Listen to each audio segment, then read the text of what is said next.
Très bien, nous venons de le voir sur la table ronde, le sujet cybersécurité est au cœur des préoccupations des MSP. Il vient même naturellement puisque le premier besoin des entreprises, c'est la cyber. Et pour parler du sujet MSSP et cybersécurité, j'ai le plaisir d'accueillir en plateau Loïc Abri, qui est directeur Chanel chez Radware. Bonjour Loïc. Bonjour Olivier. Alors vraiment, avant de parler cybersécurité, quelques mots sur Radware, qui est étroitement lié quand même au sujet cyber. Alors Radware en 2 mots, société de cybersécurité. On a maintenant 28 ans d'existence et pour la faire simple, on a 2 domaines de prédilection qui sont la protection anti-DDoS et la protection des applications, ce qu'on appelle le WAF ou le WAP maintenant. Alors, on va y revenir. Loïc, vous sortez tous les semestres un rapport, le rapport Radware sur l'évolution des cybermenaces, et vous souhaitez nous alerter sur un certain nombre d'éléments de ce rapport, à commencer par l'évolution justement des attaques DDoS. Oui, alors avant toute chose, il faut bien différencier. Quand on parle de DDoS, il y a des attaques DDoS. Il y Ce a qu'on plusieurs voit, typologies. voilà, avec plusieurs typologies. Ce qu'on voit, je dirais, de façon grossière, de façon endémique, année après année, c'est l'attaque DDoS classique, infrastructure, ça double grosso modo année après année. Mhm. Et ça, c'est un sujet qu'on connaît bien. Par contre, ce qu'on a vu, et ça date à peu près du début de la guerre en Ukraine, c'est l'émergence de nouveaux types d'attaques qui sont beaucoup plus niveau 7, ce qu'on appelle nous les web DDoS, Mhm. et là, qui sont beaucoup plus pernicieuses parce qu'en fait, elles se comportent, les trames se comportent comme du trafic légitime, et donc ça passe au travers des protections DDoS classiques, ça passe au travers des WAF classiques, etc., etc. Et, Donc c'est vraiment une technologie très très différente. et la croissance est Et exponentielle. la croissance, ben, comme on le voit sur les graphes, Mhm. on augmente de façon très drastique.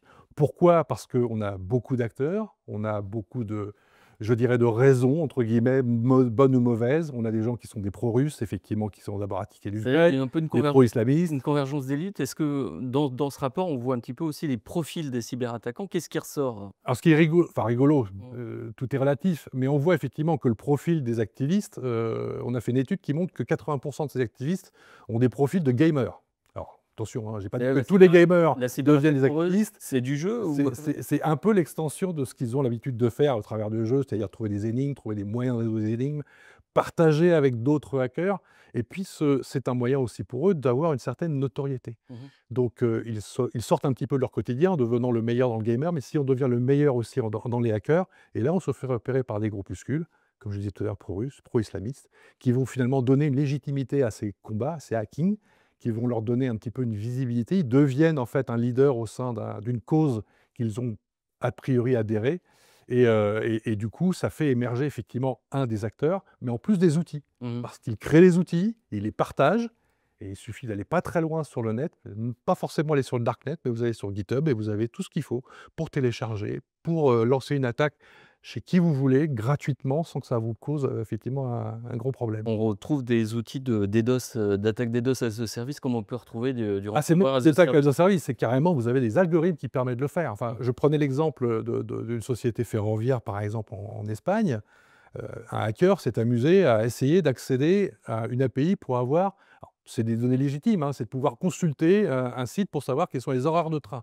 Quand vous trouvez le moyen de demander effectivement à avoir tous les horaires de train de tous les trains qui circulent pour cette compagnie ferroviaire, vous imaginez la masse d'informations que vous recevez, donc de traitement qu'il y a eu en aval pour vous donner cette masse d'informations. Il a eu l'idée de faire des requêtes en même temps. Eh ben, quand on envoie effectivement 1000 requêtes en même temps, eh ben, vous avez, un service qui n'est plus capable de livrer n'importe quel billet Mmh. pendant plusieurs dizaines de minutes, et qui met totalement à plat le système d'information de cette compagnie, ferroviaire. Alors, ces attaques DDoS sont de plus en plus boostées par l'IA. Est-ce qu'en face, on a, aussi des outils qui sont, augmentés par l'IA qui permettent d'être beaucoup plus réactifs, voire proactifs? Alors effectivement, l'IA est une composante qui est utilisée par tous, quel que soit leur profil, et les hackers utilisent l'IA notamment pour répondre à des captchas, notamment pour créer du code, beaucoup plus rapidement. Mmh. Dès qu'il y a une vulnérabilité qui est annoncée par un éditeur, automatiquement, il crée des outils pour aller essayer de contrer ces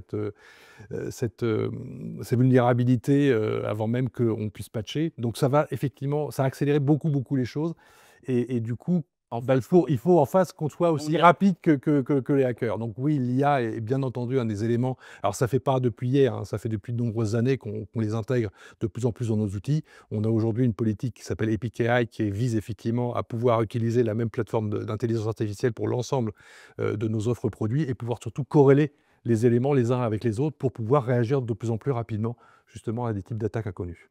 Donc c'est la guerre des machines. Absolument. Alors, question client, on peut penser, on peut imaginer que les grandes entreprises sont plutôt bien protégées, bien préparées, Mmh. quoique on a eu le cas de collectivités ou d'entreprises du secteur public, notamment pendant l'affaire Pavel Durov, qui ont été particulièrement attaquées.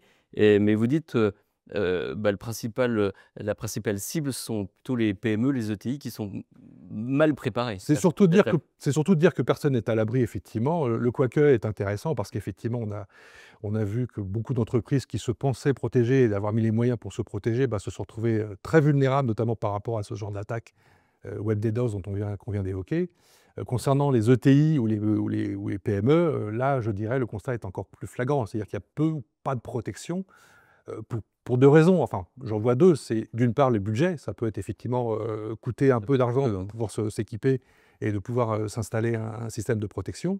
Et deuxièmement, et ça c'est le plus grave, c'est surtout le manque de compétences. Mmh. C'est est-ce que j'ai les moyens d'avoir quelqu'un qui va s'occuper de l'installer? Certes, mais surtout après, bah, de l'optimiser, de le mettre à jour, de le faire vivre et de faire en sorte que ma solution que j'achète à un instant T soit encore valable d'ici 2, 3 ou 4 ans que j'ai acquis cette technologie. Mais bien souvent, l'attaque se fait, à travers le prestataire, hein. C'est sur le prestataire, hein, justement que le bas blesse. Alors, le prestataire, en fait, oui, ça peut arriver. C'est-à-dire que là aussi, je peux prendre un exemple d'une société qu'on a démarchée il y a quelque temps, qui avait le bon équipement, qui avait un équipement, on-premise et puis, ben, qui a perdu effectivement la technologie, qui a perdu le technicien qui s'en occupait et qui donc, bah, s'est retourné effectivement vers une solution MSSP, cette fois-ci cloud, parce qu'effectivement, beh, il n'y avait plus de boîtier à installer et puis la compétence, il l'a trouvée au travers de son prestataire. Mmh.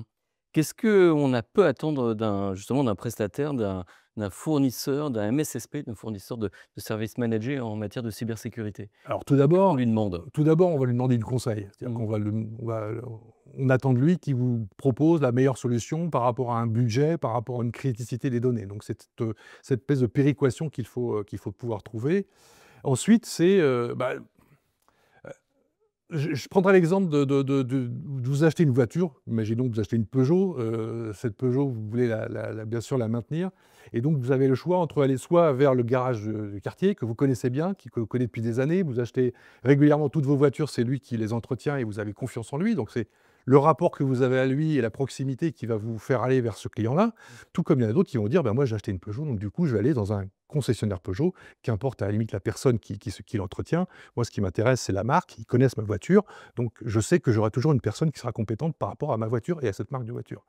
Voilà, entre ces 2 extrêmes, bon, quand on parle de MSSP, en informatique, c'est à peu près la même chose. C'est-à-dire qu'on peut avoir des MSSP qui vont être très partie prenante dans la mise en place, dans le maintenance, dans le suivi quotidien, en étant bien sûr adossés à l'éditeur qui a proposé la technologie.